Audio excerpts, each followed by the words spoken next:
So we're moving from an age where we write one story for 1 million readers to an age where we do a lot of the reporting and enable stories to be written for one person.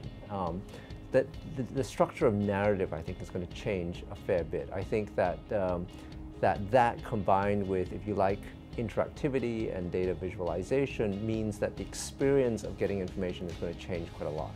What won't change and what shouldn't change is the core journalistic skills of being able to find information, to ask the right questions, to think in the public interest, and to decide or to help think about what matters to people and what they should know, provide that information to them. I think those things won't change, but how we get it to people, I think that's where a huge seismic change in how information gets presented to people.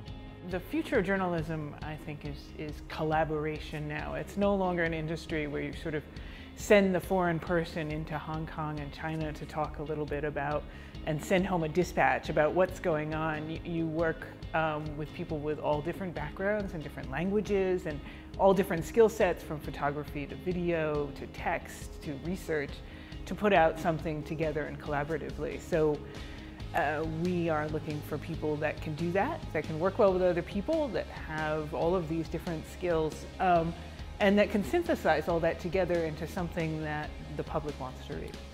For journalists in China, there's never a shortage of challenges, but we have fantastic stories to tell, and the tools we have today are incredible.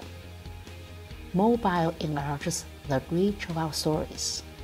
Phones, VR, all the gears make the reporting job 24/7. Later this year, Caixin plans to launch a new English language app, bringing top-tier finance and business news coverage and insights on China to the mainstream English world. Quite a few students of AIM are involved in the exciting endeavor. We have been working very closely in the past 3 years, or maybe more than 3 years now, on CIBS, which in long form is Community Involvement Broadcasting Service.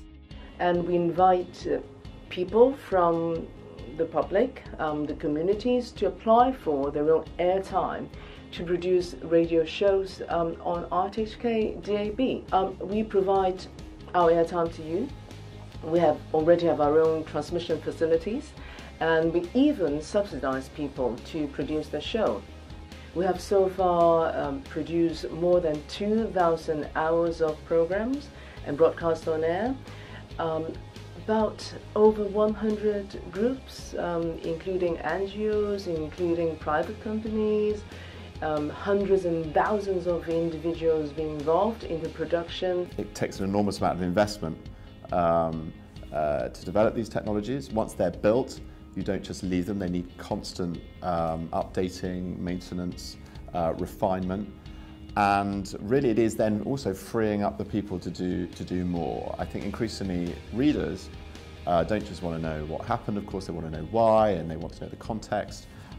If you've got a big group of journalists like we have, who have real institutional knowledge, have real expertise in a beat, you can apply their time and their expertise and their intellectual capital with explaining the news. And in our industry today, you have to be digital and you have to be everywhere. Now, CNN, for example, is no longer a TV network. We are a digital media company that produces news for TV, internet, mobile, social, even VR. And we have to be everywhere because our audience is on the move. And as they move from one habitat to another, we must move with them. But how should students and young journalists prepare for the industry of tomorrow? Well, first, maintain an insane curiosity about the world and use that to pinpoint emerging areas to report on, whether it's genetic engineering or the rising political stars of China's third-tier cities. Now, second, you got to stay smart. Don't get stuck in the past. Constantly embrace the new and dare to experiment. You have youth on your side right now, but don't forget this 10, 20, even 30 years down the line.